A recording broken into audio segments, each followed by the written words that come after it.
codefoster.com and on Twitter @codefoster. As you can probably tell, I'm not in the studio today. I'm actually in San Francisco, California, close to San Francisco, I guess. Mountain View, California. Mountain View, California. And I'm here with Slava from RethinkDB. So RethinkDB is a product that these guys work on in this awesome little startup space in a little corner of Mountain View. Slava, can you go ahead and introduce yourself and RethinkDB and tell the crowd what the product is and what you do? Yeah, well, thanks for having me on the show. My name's Slava. I'm one of the founders of RethinkDB. Our company is dedicated to making it very easy to build modern, scalable, real-time applications. So, for example, we will use Google Docs, and in Google Docs, if you're looking at a document and someone else is modifying it, you could see the change in real time. Yeah. And we all got used to that kind of experience. So what we want to do is we want to make it very, very easy for people to build these kinds of applications. And our first product is an open source database. It's a real-time, NoSQL scalable database. It allows people to store, retrieve JSON documents, do complicated queries. But what RethinkDB does that's different from every other NoSQL database is that it's the first product designed from the ground up for real-time apps. And what that means is that instead of querying the database over and over and over again to get latest data, which is very difficult if you're building a modern real-time application, we let developers subscribe to data or queries. So they could say, this is the kind of stuff I'm interested in. I'm interested in top 5 players in my game, or I'm interested in the location of this player, or I'm interested in the events that are happening around me. And what RethinkDB does is it pushes the events to the application developer instead of the application developer having to ask for them over and over again. Okay, so normally when I do a query like that, like show me all the things that are within a 1 mile radius, I get a result right now, and if I want fresh results, I do another query. But what you're saying is that I'm more subscribing to that, and whenever that data changes, I'm getting a push event. That's right. Okay. That's exactly what we do, and it makes building all kinds of things much easier. So for example, we have use cases in gaming, multiplayer gaming, collaborative web apps, real-time analytics, IoT applications, devices, all kinds of things like that where real-time is very important. Now, I have to tell you, the first time that I saw RethinkDB, despite the claims that the scalability and the performance and all of these other things were improvements, and the real-time thing, one of the things that caught my eye was the syntax. It's a real clean, object-oriented. It just feels like you're dealing with just JavaScript objects. Is that one of the core tenets of the product? Yeah, absolutely. So when we started designing the query language for RethinkDB, we knew that we wanted people to be able to store JSON in the database because it works really well with web applications. And we did a survey and we looked at the kind of questions people ask online, let's say in Stack Overflow about SQL. And these questions were fundamentally different from any other programming language, because in any other programming language, people will ask, I'm trying to do this and something's wrong, I don't understand what's going on. But in SQL, people would ask, how do I do this? Mm-hmm. Right, so it doesn't feel like a programming language, Yeah, it feels right. like something very different. Yeah. And what we wanted to do with ReQual, which is a RethinkDB query language, is make it very, very easy for programmers to be able to write intuitive queries. So it's modeled after jQuery. If you're used to jQuery where you can chain commands, that's how ReQual works. You start with, let's say, a collection, here's where my data is, and then you do transformations on it, and you can build out queries very easily in an intuitive way, and you can test them piecemeal. Okay. So that makes building queries and building apps much easier. And so I was going to say that you're always resulting in JavaScript objects and JavaScript arrays, but probably you're actually resulting in callbacks, right? And then the properties in those callbacks are either individual JavaScript object or arrays. Right, well you can use RethinkDB and ReQual from any programming language. So in Node.js, it feels like you're writing Node.js code. Okay. Right, so in Node.js it's usually called callbacks or promises, depending on how you like to write your app. I see. But if you use, let's say, Python, you get Python iterators and generators, for example. Okay. How about C#? In C# there's a community supported driver, so some of our users are using RethinkDB with C# very heavily, and they wrote a driver for RethinkDB. I don't actually know how it works, but I believe they integrate with LinkQ. Oh wow. that makes it feel like a native, C# .NET Right. experience. So that's neat. I mean, we tend to talk a lot about web stack here on CodeChat, and so a lot of us are used to JavaScript. We're certainly used to the fact that there's always a new JavaScript framework coming out, but this isn't a JavaScript framework. This is a database, and this can be accessed from a number of different SDKs, basically, that you have, right? Yep, you can use any language, any development environment that you want, and RethinkDB will work. And our users typically use a lot of different technologies and a lot of different web frameworks. They write React applications, Angular applications, and we work really hard to make it easy to build those kinds of apps on top of RethinkDB. Now, what's the difference, Slava, between I've got plenty of experience with building myself a database and then building a data access layer, and then maybe even building another tier that is an API, and that's where I would put my my real-time interaction, my web sockets that would communicate real-time with the client, and then it would access the data. So what's the difference between me building my database, data tier, API, real-time, and using something like RethinkDB? Is it just a convenience? Is it just quicker? Well, so if you want to build a real-time application today, it's definitely possible with today's technologies, but it's really, really hard. And you mentioned all these layers that you would have to work through, and every time the developer has to do this work, and every company that's building a modern app, they have to go through this over and over and over again. The purpose behind RethinkDB, what we really want to accomplish, is make it easier to build real-time apps than to build non-real-time apps. And right now it's the other way around. Like if you want to build a regular application, it's way easier than building a real-time one. Yeah. So we want the web to be real-time by default. And specifically what that means with respect to RethinkDB is that getting started is much easier. We're working to integrate with the web frameworks and technologies like Netflix's FileCore and Facebook's Relay and GraphQL to make the integration tighter, make it much easier to build web apps.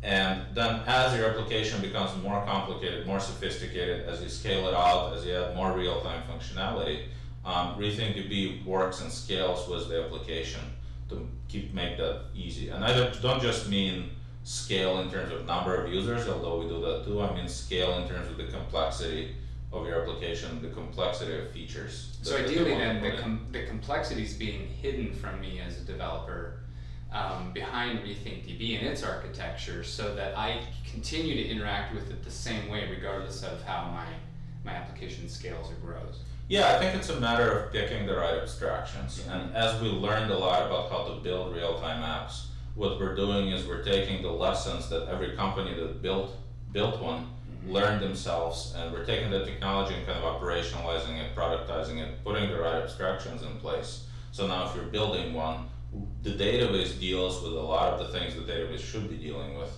in a modern age for a modern app, and then the developer just builds their application. They don't have to worry about scaling and routing and all these kind of complexities that are tangential to the core application that they're building. In in our modern world, in a lot of our solutions, we're going to have a collection of different data techniques. We might have classic relational databases, we might have NoSQL databases, and then we might have big data implementations. Does RethinkDB attempt to kind of consume a number of these roles, or is this kind of a whole new category that's going to complement and work with the other database types? Well, RethinkDB, the open source project, is a NoSQL database, but it's a next generation NoSQL database. It's really meant for different modern kind of applications. So it takes all the lessons that NoSQL vendors learned about scalability and how to design a database, and it takes all the lessons from real-time applications and puts that into a new next generation product that makes building real-time apps really easy. But most of our clients, customers and users, they use multiple databases in their infrastructures. They'll use RethinkDB for their real-time functionality. They'll use Elasticsearch for quick kind of fuzzy matching. They'll use Hadoop maybe for data, or HDFS for data warehousing. So they have a lot of different specialized technologies for the kind of things that they want to do. And our goal as a company is to build a set of data management tools and services that make building real-time apps very easy, when you're still on your laptop prototyping, all the way to huge enterprise deployments, and take all these problems that every company has to deal with over and over and over again and operationalize them and make that easily accessible to people at different levels of scale. So is this something where I download RethinkDB and double click the installer and that operationalization is done? Or is this something where I engage Rethink on a services level and get assistance with the data story for my solution? Well, right now RethinkDB is an open source project, and Okay. it's the core technology that makes it very easy to build web applications. So for our customers today, when they reach out to us, we offer all kinds of support, and it's client services with the development support, production support, and training. But the products we're going to ship soon are going to take all the lessons we've learned from supporting all these customers, and it's going to be a cloud service that lets people very quickly deploy applications from their laptop, to the web. And then over time, as the app gets more complex, we'll deal with all the management, and eventually if someone wants to go back and deploy on-prem, we'll be able to do that too. So what we're doing is we're taking all the client services that we're doing manually right now and putting it into a next generation product. Okay, now you mentioned that this is something that I could install on-prem, I could install in some cloud servers. Are there any services that exist for serving RethinkDB databases right now, so that I can just go purchase it as a service as opposed to trying to install it and maintain it? Yeah, you can install RethinkDB on Amazon AWS. We also work with a partner called Compose.io. They're now part of IBM. Okay. So you can use Compose to just type your credit card number and get very quickly a RethinkDB server on the web, Mhm. and then they'll help deal with scale out. It's also part of IBM's cloud services. And now we're getting RethinkDB into a lot of other cloud platforms. So it's going to be available in pretty much any cloud provider. So, and if I just want to use infrastructure as a service, I could use any of the major cloud providers and just spin myself up some VMs and run it as a service. But Oh yeah. we're talking about kind of running it as a platform as a service, right? Yep. Yeah. Okay, so if we've got somebody in the audience right now that thinks, this might have a place in my enterprise solution or even my startup solution, whatever. I've got some database, I'm trying to do the real-time thing, and it's kind of hard, and this feels like it might fit. How do they get started with RethinkDB? It's very easy. You can go to rethinkdb.com. You can download it on pretty much any platform. Right now it's available on Linux and OS X, and there is a project we have to port RethinkDB to Windows. It's getting very, very close to completion, and we're very excited about it because a lot of people develop on Windows laptops and desktops. And there's a lot of tutorials, there's a lot of documentation. It's very easy to get started. There are examples, and as the application you're building gets more and more complicated, you'll always find resources to help you with anything you might run into. What about what's coming down the road for RethinkDB? Any spoilers? Anything you can tell us you're working on? Yes, we're very excited about a couple of things we're shipping. So very soon we're going to add relay integration into RethinkDB, and that's going to make the experience of building a React application dramatically easier. Oh, wow. So what RethinkDB is going to do is you can build a React application, and at the beginning stages when most of the code is boilerplate, it will get served by RethinkDB directly, and that's using GraphQL technology that the Facebook team has made available. So that's very, very exciting. There's another technology called Falcor. It's similar, it's by Netflix, and it's going to integrate into Angular and React. So we're making it very, very easy for people to get started to build apps. It's easy now, it's going to get even easier. And the second thing we're very excited about is the cloud services we're going to build. It's kind of a longer timeline. Yeah. But what we want to do is make the services we offer to our paid customers, enterprise customers, much more operationalized and productized. So instead of talking to a human, which they're still going to be able to do, they're just going to get that entire package in software, and the software will help them solve all kinds of complex problems like auditing, security, logging, monitoring, all sorts of issues that you get with bigger deployments. Boy, then you're really operationalized, and that's nice when you're taking away those little things or just kind of cross-cutting nags. That I'm going to have to do, for every project, I'm going to have to do this, I'm going to have to do this, I'm going to have to do this, as opposed to just dealing with the actual problem at hand. I like that. Yeah, it's very important because Yeah. when people solve the same problem over and over and over again, it's always an opportunity to make things simpler. Yeah. It's kind of an inefficiency in our process. Yeah. Now, there was a question I had earlier, and I just remembered it. I wanted to ask you about the concept of eventual consistency and where that fits in a real-time database. It kind of feels like the two are opposing. Yes, they are. So Okay. there is a lot of distributed systems problems that are very hard to solve. It's a hard, challenging problem that we're solving for our users and customers at RethinkDB. And we tried doing this a couple of different ways. We did a lot of tests, and what we learned is that it's very important. So if you're building an app, it's very important for the underlying data layer to be immediately consistent in order for the developer to make it easier for the developer to build the app. Okay. So the moment you get eventual consistency, it's great because it's extremely available. So if you have a net split between two data centers, let's say, or two machines, you could still write on both sides, and then the data eventually kind of converges. But the problem is that the developer is always forced to deal with conflicts. Yeah. And there's really no way around it. And there are some sets of operations that you could do. You could deal with conflicts automatically. Like, for example, if you're incrementing a view counter, you could always just add them up when the net split resolves. But in most cases, you can't really do that. So RethinkDB is immediately consistent. Every time you see a write, you do a write. It goes. Every document is an authoritative master node, and that write gets routed to the master. So anytime you read, you're guaranteed to see the writes that you wrote. You're guaranteed you're not going to deal with any conflicts, which makes building the app dramatically easier. Now, of course, the flip side of that is if you have a net split, you can only write on one side, and the other side of the net split, your users won't be able to make modifications. They'll only be able to read outdated data.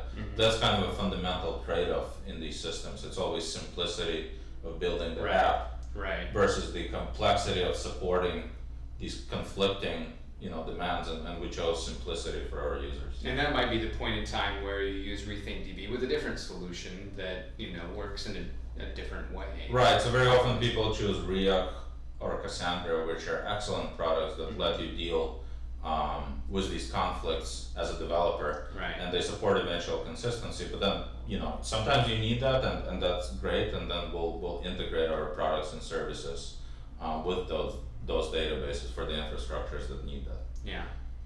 Okay, last question for you, Slava. Yeah. Who's this guy? This guy is the thinker. I don't know if you guys, I hope you can see him.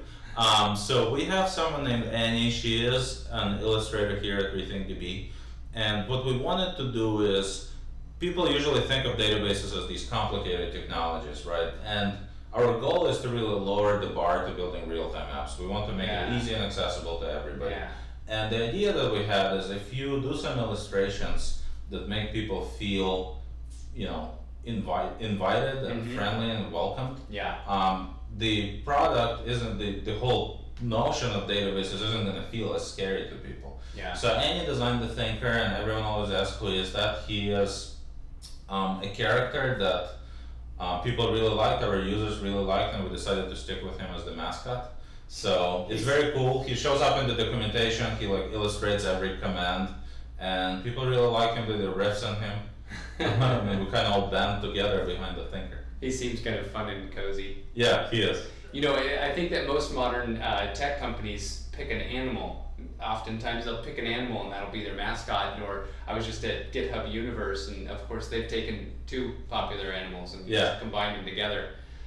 This is kind of cool because it's totally original.